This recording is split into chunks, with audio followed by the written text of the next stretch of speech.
SDM कविता मिश्रा अपनी साधारण सलवार कुर्ता में स्कूटी पर सवार तेजी से अपनी बहन की शादी में जा रही थी। न कोई सरकारी गाड़ी, न कोई सिक्योरिटी, बस एक साधारण लड़की की तरह स्कूटी चलाते हुए।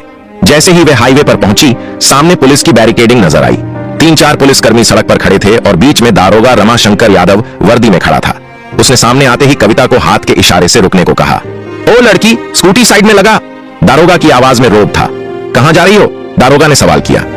मेरी बहन की शादी है, वहीं जा रही हूं, कविता ने शांत लहजे में जवाब दिया। दारोगा ने ऊपर से नीचे तक कविता को घूरा और फिर मुस्कुराते हुए बोला, अच्छा तो शादी में जा रही हो, लेकिन हेलमेट नहीं पहना और यह स्कूटी भी बहुत तेज चला रही थी। चलो चालान भरना पड़ेगा। दारोगा ने चालान बुक निकालते हुए कहा। कविता को अंदाजा हो गया कि यह एक बहाना था। वह बोली, सर मैंने कोई नियम नहीं तोड़ा है। अरे मैडम, कानून हमें मत सिखाओ। उसने साइड में खड़े एक सिपाही को देखा और फिर कविता की ओर झुकते हुए फुसफुसाया, ऐसे नहीं मानेगी, इसको तरीका सिखाना पड़ेगा। अचानक दारोगा ने जोरदार थप्पड़ कविता के गाल पर जड़ दिया। बहुत सवाल पूछती है, जब पुलिस कुछ कहे तो चुपचाप मान लेना चाहिए।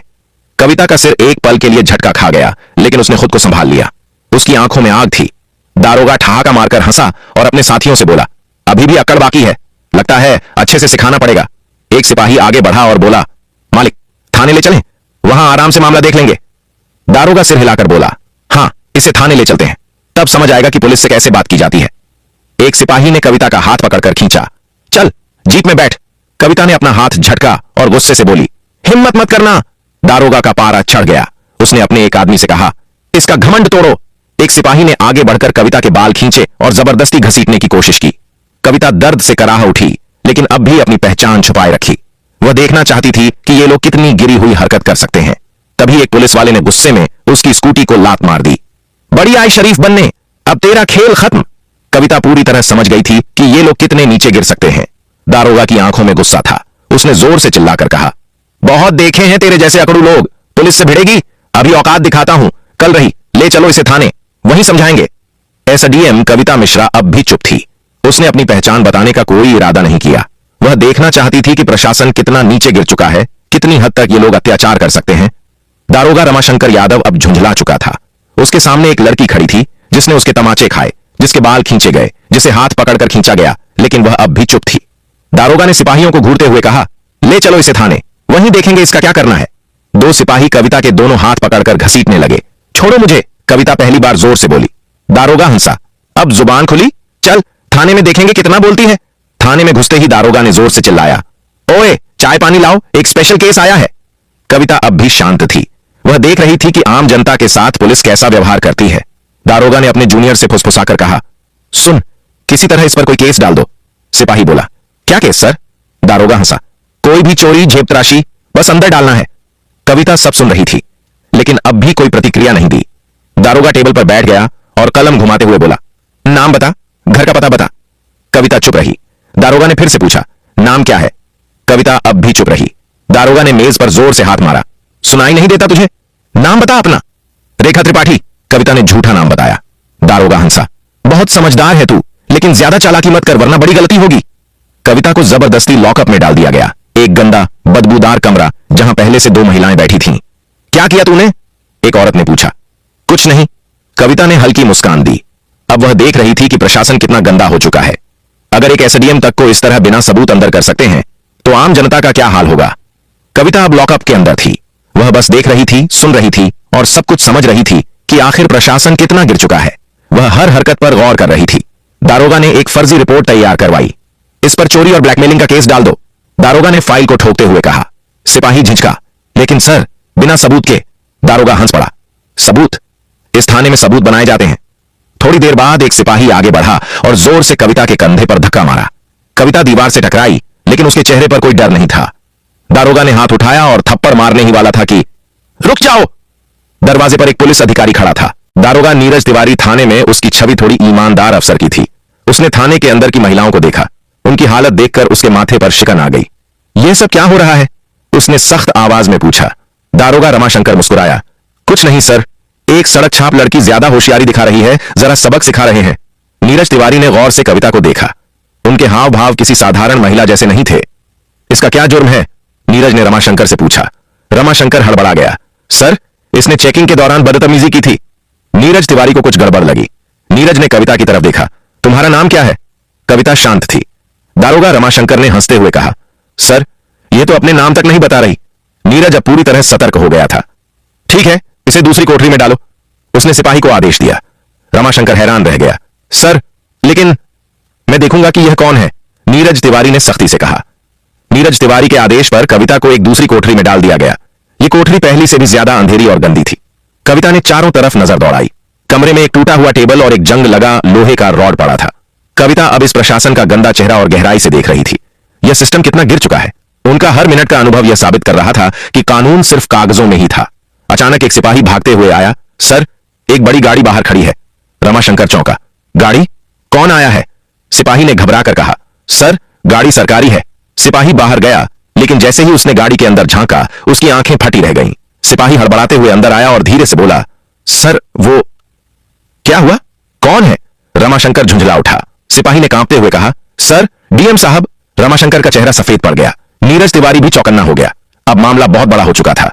डीएम साहब ने थाने में कदम रखा। उनकी आंखों में गुस्सा था। उन्होंने रमाशंकर की ओर देखा और कड़क आवाज में पूछा, दारोगा रमाशंकर, क्या चल रहा है यहां?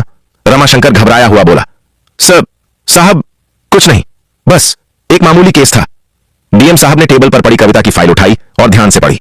उनका माथा सिकुड़ गया। फिर उन्होंने कविता की ओर देखा। इस महिला पर 420 और ठगी का केस? डीएम साहब की आवाज गूंज उठी। उन्होंने रमाशंकर की ओर देखा।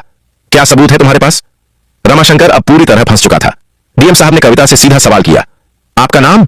कविता ने हल्की मुस्कान दी और पहली बार अपना नाम बताया। कविता शुक्ला, एसडीएम। पूरा थाना हक्का बक्का रह गया। रमाशंकर के हाथ पैर कांपने लगे। सारे पुलिस वाले चौंक कर खड़े हो गए। रमाशंकर के पैरों तले जमीन खिसक गई। एसडीएम मैडम, जिसे वह ठग समझकर फर्जी केस में फंसा रहा था, वह खुद एसडीएम निकली। थाने के सारे पुलिसकर्मी सख्ते में आ गए। डीएम साहब ने घूरते हुए कहा, दारोगा रमाशंकर, तुम्हारी हिम्मत कैसे हुई एसडीएम मैडम पर झूठा केस डालने की? रमाशंकर कुछ बोलने ही वाला था कि नीरज तिवारी ने तेज आवाज में कहा, सर, मैंने पहले ही कहा था कि कुछ गड़बड़ है।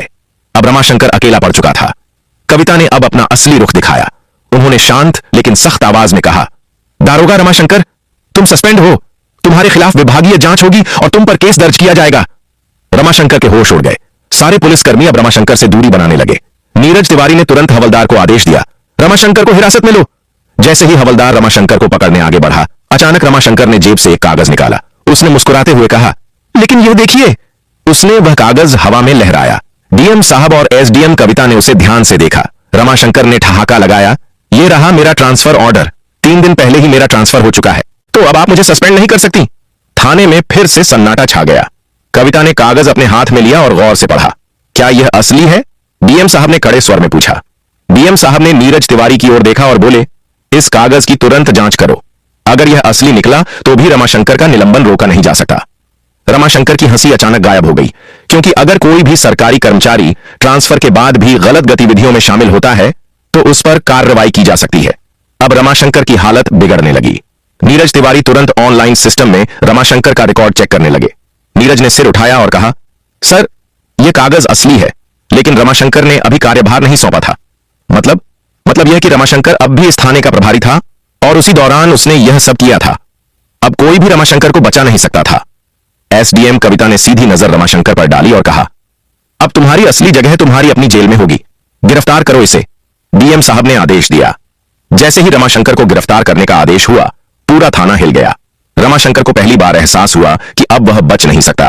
लेकिन अचानक उसने कहा, ठहरिए एसडीएम मैडम, मैं अकेला नहीं हूं। रमाशंकर ने हंसते हुए कहा, मैडम, क्या आपको लगता है कि इस थाने में सिर्फ मैं भ्रष्ट हूं? उसने थाने के बाकी पुलिस वालों की तरफ इशारा किया और कहा, ये सब मेरे साथ हैं। पूरी कड़ियां ऊपर तक जुड़ी हैं। थाने के कुछ पुलिस वाले घबराने लगे। नीरज तिवारी भी चौकन्ने हो गए। एसडीएम कविता ने डीएम साहब की तरफ देखा और कहा, इस पूरे थाने की जांच की जाएगी। अब कोई भी सुरक्षित नहीं है। डीएम साहब ने तुरंत आदेश दिया, एंटी भ्रष्टाचार पुलिस टीम को बुलाया जाए। अब पूरे थाने में हड़कंप मच गया। जैसे ही टीम ने जांच शुरू की, कुछ पुलिस वालों के चेहरे पीले पड़ने लगे।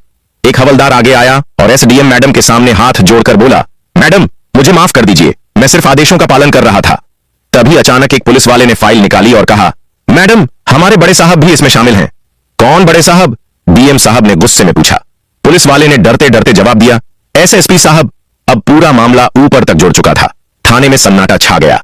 डीएम साहब ने गहरी सांस ली और फिर सख्त आवाज में बोले, इस थाने का पूरा स्टाफ तत्काल प्रभाव से निलंबित किया जाता है। जैसे ही यह आदेश मिला, थाने के पुलिस वालों के होश उड़ गए। कुछ पुलिस वाले अपने फोन निकालकर किसी को कॉल करने लगे। कुछ लोग चुपचाप सिर झुकाकर खड़े हो गए तो कुछ दारोगा भी बचने का रास्ता ढूंढ रहे थे, लेकिन कोई नहीं बच सकता था। एसडीएम कविता ने डीएम साहब की तरफ देखा और बोली, अब हमें एसएसपी साहब से भी जवाब लेना होगा। डीएम ने तुरंत आदेश दिया, एसएसपी को अभी बुलाया जाए। अब इस मामले ने पूरे जिले में हलचल मचा दी थी। थाने के बाहर कुछ पत्रकार गुप्त रूप से खड़े थे। जैसे ही उन्हें भनक लगी कि पूरा थाना सस्पेंड हो चुका है, वे तुरंत खबर फैलाने लगे। अब मामला खुलकर सामने आने वाला था। तभी एक काले शीशे वाली गाड़ी थाने के सामने आकर रुकी। एसएसपी साहब खुद आ गए थे। एसएसपी साहब थाने पहुंचे। उन्होंने चारों तरफ नजर दौड़ाई। पूरा थाना सस्पेंड हो चुका था। उन्होंने गुस्से में कहा, यह क्या नाटक चल रहा है? लेकिन एसडीएम कविता शांत थी। उन्होंने एसएसपी की आंखों में देखते हुए कहा, आपको लगता है कि आप बच जाएंगे? नीरज तिवारी ने एसडीएम को एक फाइल दी। यह फाइल एसएसपी साहब के भ्रष्टाचार के सबूतों से भरी थी। कविता ने ठोस आवाज में कहा, एसएसपी साहब, यह देखिए आपके सारे काले कारनामे। अब एसएसपी के चेहरे से पसीना टपकने लगा। डीएम साहब ने आदेश दिया, एसएसपी को तुरंत गिरफ्तार करो। अब पूरी पुलिस फोर्स हैरान थी। इतने बड़े अधिकारी को पहली बार किसी ने खुली चुनौती दी थी। जैसे ही एसएसपी की गिरफ्तारी हुई, पूरा मामला हिल गया। अब यह मामला राज्य स्तर तक पहुंच गया था। मुख्यमंत्री ने तुरंत आदेश दिया, जिले के सभी भ्रष्ट अधिकारी गिरफ्तार किए जाएं। इस आदेश के बाद 40 से ज्यादा पुलिस अधिकारी, 10 से ज्यादा आईएएस अफसर और कई राजनेता गिरफ्तार कर लिए गए। एसडीएम कविता की ईमानदारी ने सिस्टम को हिला दिया था। पूरे जिले में एक नया प्रशासन लाया गया। भ्रष्टाचार पर अब कड़ी नजर रखी जाने लगी। अब एसडीएम कविता का मिशन पूरा हो चुका था। उन्होंने दिखा दिया कि ईमानदारी से पूरा सिस्टम बदला जा सकता है। जय हिंद,